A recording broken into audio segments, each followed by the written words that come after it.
Nicola Sturgeon has been forced to U-turn after she bowed to pressure over the Scottish Government's proposed suspension of jury trials during the c.o.r.o.n.avirus pandemic. First Minister Nicola Sturgeon and her Holyrood government have been forced to withdraw initial plans to scrap juries in the most serious cases in Scottish courts from Scotland's coronavirus bill after it sparked fury.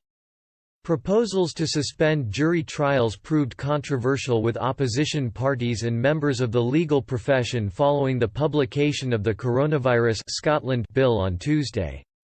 Lord Justice General Carloway warned courts would face a monumental backlog of cases when restrictions on movement are lifted after the coronavirus pandemic. The SNP's own justice spokeswoman Joanna Cherry hit out at the plans, last night tweeting, "I don't believe this is necessary.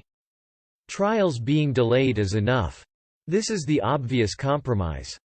But today the Scottish Government buckled to pressure with Constitutional Relations Secretary Mike Russell confirming the U-turn.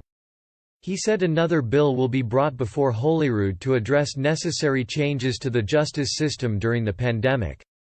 Mr. Russell said Holyrood would discuss plans with the legal profession, victim organisations, the judiciary and others to try to find a better solution. John Mulholland, president of the Law Society of Scotland, responded to the U-turn saying, "I am reassured that the Scottish Government has listened to the concerns raised by the Law Society on behalf of our members about the possibility of allowing trials to take place without a jury in the most serious of cases. I would like to thank all our members who took the time to provide their views on this fund. We look forward to engaging positively with the Scottish Government and partners as they investigate practical ways to ensure that justice can continue to be carried out effectively during the outbreak." In another concession from the Scottish Government, Europe Minister Jenny Gilruth announced amendments will be tabled to address concerns over the extension of the deadline for Freedom of Information (FOI) requests, which the bill looked to push from 20 to 60 working days. Speakers from both the Scottish Greens and Liberal Democrats raised concerns about the extension to FOI deadlines during the debate. But MSPs voted to pass the bill through to Stage 2 unanimously.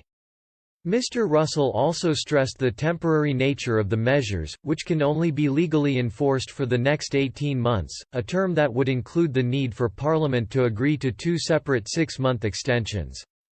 The Constitutional Relations Secretary and his colleagues called for consensus between political parties. He said, "Our unity in these matters is important.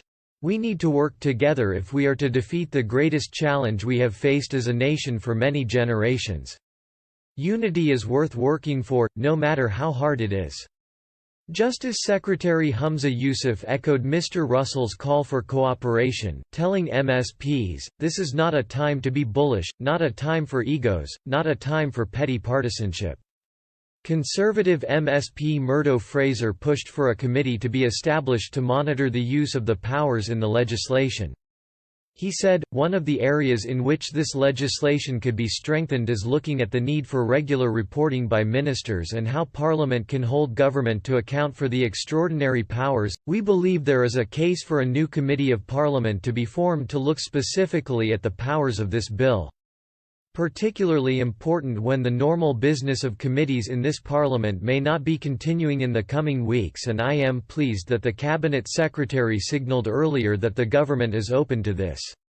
Scottish Labour MSP Alex Rowley said, "The economy is going to go through a very difficult time. We need to accept that the economy is not going to be the same as it was. Government will have to play a far greater role in our economy and society.